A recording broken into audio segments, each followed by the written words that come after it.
Si vous voulez vous lancer comme chauffeur VTC mais que vous ne savez pas quel est le meilleur statut pour vous, vous êtes au bon endroit. Parce que dans cette vidéo, je vais parcourir avec vous les avantages et inconvénients de la micro-entreprise, de la SASU et de l'EURL pour que vous sachiez enfin et pour de bon quel statut est le plus adapté à votre situation. Et avant de commencer, je vous mets en description le guide gratuit du chauffeur VTC. C'est un PDF que je vous ai préparé avec toutes les informations utiles dont vous aurez besoin pour vous lancer. Alors pensez à liker cette vidéo, à vous abonner et on est parti. On commence bien entendu avec la micro-entreprise. C'est le statut que choisissent beaucoup de nouveaux chauffeurs VTC pour plusieurs raisons. La création est rapide, la comptabilité est simplifiée et la création ne coûte que 50 € si vous passez par le lien en description avec le code promo Johan. Ensuite, en micro-entreprise, vous n'avez que deux choses à payer, des cotisations sociales et de l'impôt sur le revenu. Les cotisations sociales sont calculées sur votre chiffre d'affaires et elles sont de 21,2% de votre CA. Et l'impôt sur le revenu, lui, il est soit de 1% de votre chiffre d'affaires si vous êtes éligible au versement libératoire de l'impôt sur le revenu,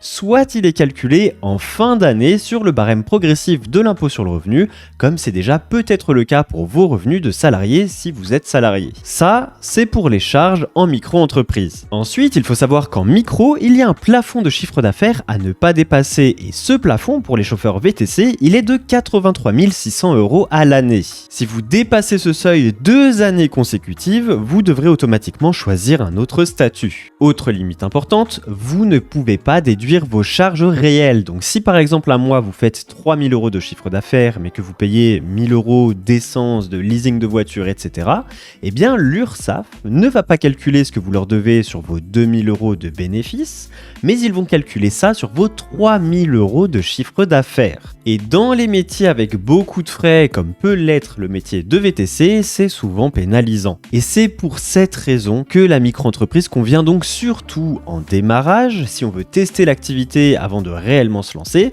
ou si on veut exercer cette activité en complément d'une autre activité. Ok, parlons maintenant de l'EURL, et la première chose à savoir, c'est que EURL et SARL, c'est la même chose. La seule différence, c'est que dans une SARL, on peut être plusieurs associés, alors que dans une EURL, on est tout seul, ce qui est souvent le cas pour des chauffeurs VTC. C'est un statut qui vous coûtera plus cher à la création et vous aurez besoin d'un comptable. Mais en passant par le lien en description, vous pourrez créer votre URL sur LegalPlace avec 15% de réduction avec le code promo Johan.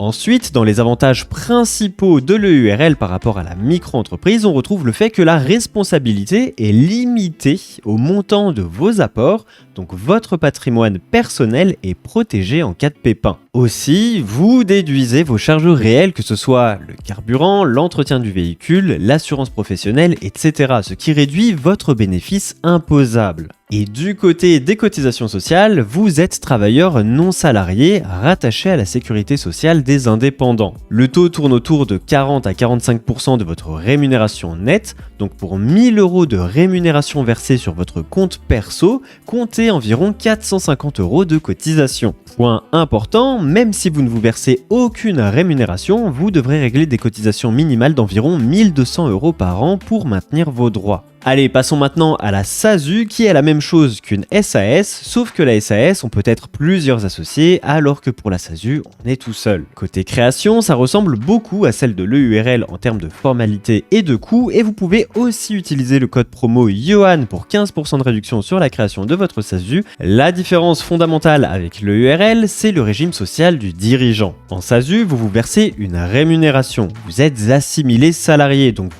cotiser au régime général comme un salarié classique. Ce qui implique que la couverture sociale est meilleure, notamment pour la retraite et les indemnités journalières, mais les charges sont nettement plus élevées.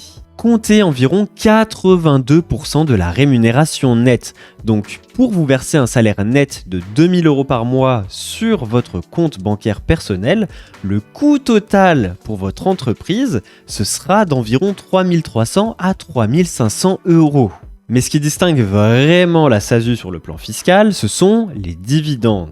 Parce qu'en SASU, vous pouvez vous rémunérer en dividendes qui seront imposés à seulement 30% à la flat tax, ou au barème progressif avec un abattement de 40% si c'est plus avantageux pour vous. Et c'est précisément ce qui rend ce statut attractif pour les chauffeurs avec une activité solide qui veulent optimiser leur rémunération globale. En contrepartie, si vous ne vous versez pas de salaire mais que vous vous versez seulement des dividendes, vous ne cotisez pas du tout. Donc zéro rémunération égale zéro protection sociale. C'est un point à ne pas négliger, surtout pour la retraite. Alors pour résumer, si vous voulez tester l'activité de VTC ou en faire une activité secondaire, la micro-entreprise peut être la bonne solution. Ensuite, si vous voulez protéger votre patrimoine, déduire vos charges réelles et rester travailleur non salarié avec des cotisations modérées, le URL est une option sérieuse. Et enfin, si vous visez une meilleure couverture sociale et que vous envisagez une rémunération mixte, salaire plus dividende pour optimiser votre fiscalité, la SASU est la meilleure option. Dans tous les cas, je vous mets en description mes tutos complets pour créer votre micro-entreprise, votre SASU ou votre URL, alors n'hésitez pas à y jeter un œil.